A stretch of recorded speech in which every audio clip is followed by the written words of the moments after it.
Children love to read. They immediately develop a system. If you interrupt that process, what you will do is shut the child down. The child will often only read when forced to read. You will get children who say, "How many sentences do I have to write?" So it's important that we as teachers know all of the techniques and then get to know each of our children well enough to know which technique works best for each child. Llega hasta abajo de la línea y una línea pequeña que cruza. Children who learn free of stress are most likely to be the children who create those really wonderful sources of literature for the future.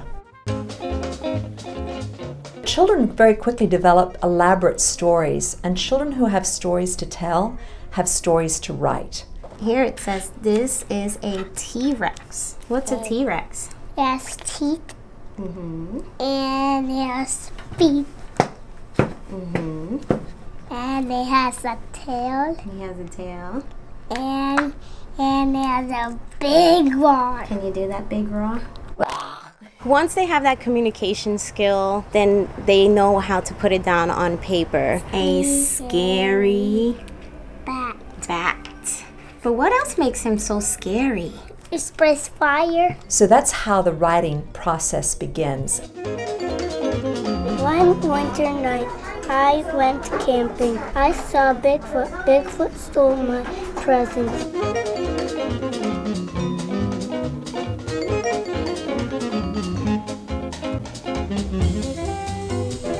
You could tube. You might take a tube when you're on your boat. So this would be something you'd carry on your boat. Layla? In the morning, each child has a turn to come up with words that they associate with the original word. For example, today we had boat. You ride on it. Go fast. Racing boat. So they're able to come up with ideas many different ways just by having done this every day.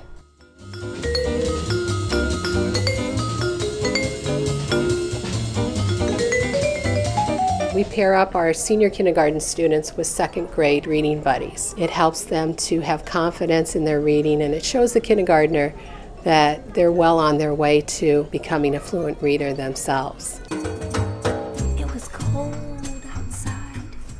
It was warm inside. A fine day for gingerbread. Maddie took down a worn-looking cookbook. Worn-looking? What in the world is worn-looking? A lot of our read-aloud time is focused on comprehension. So now he's like a baby. So it's a constant kind of a discussion.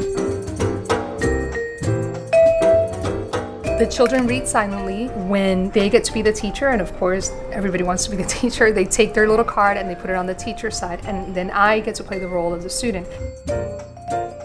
I want to know why. The reason that we all read is to understand something. So developing the critical thinking, that's all comprehension. Does anybody know what color crimson is?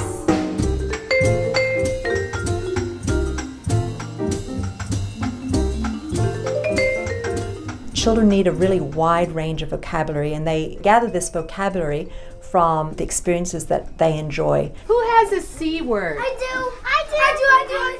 It's important that we capture the vocabulary from the children. It's much broader than any commercial program could ever provide, and truly influences how deeply they can learn. Cheetah, cycle, cat, chocolate, cow, chihuahua, celebration.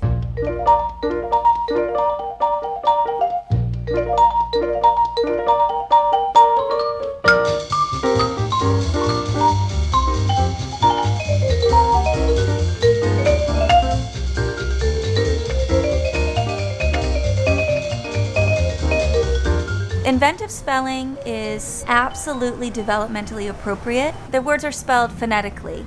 So if you were going to spell water, it may be W-O-T-R.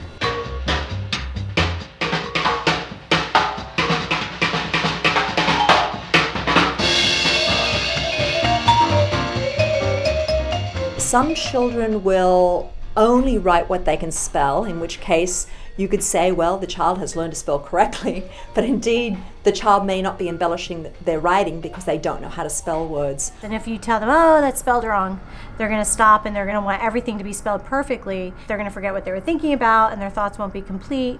It's more important that they have a complete thought. When a child first started talking, you didn't constantly correct them and say, that is not how you say daddy. You cheered them on.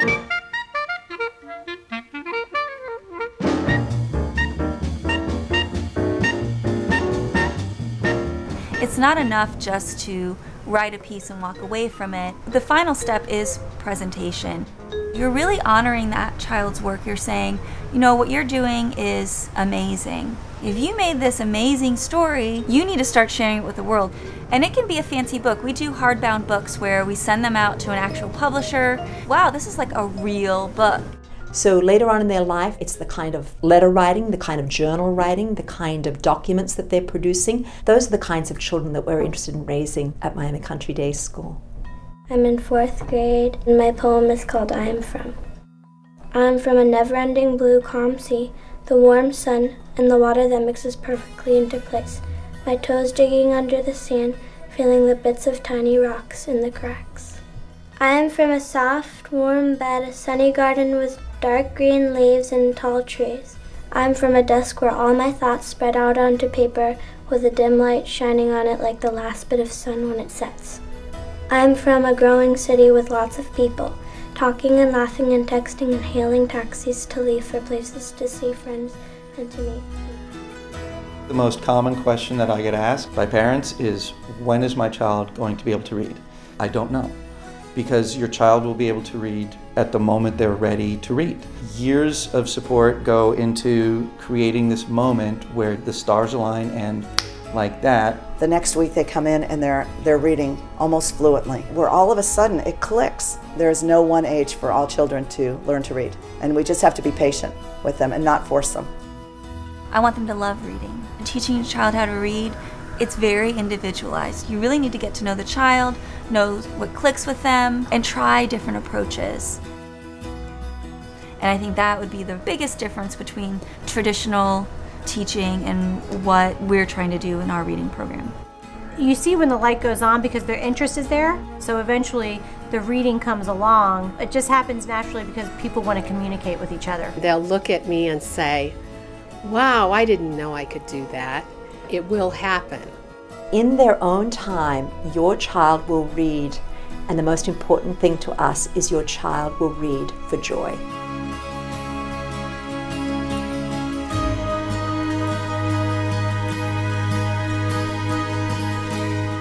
He fell in love with her.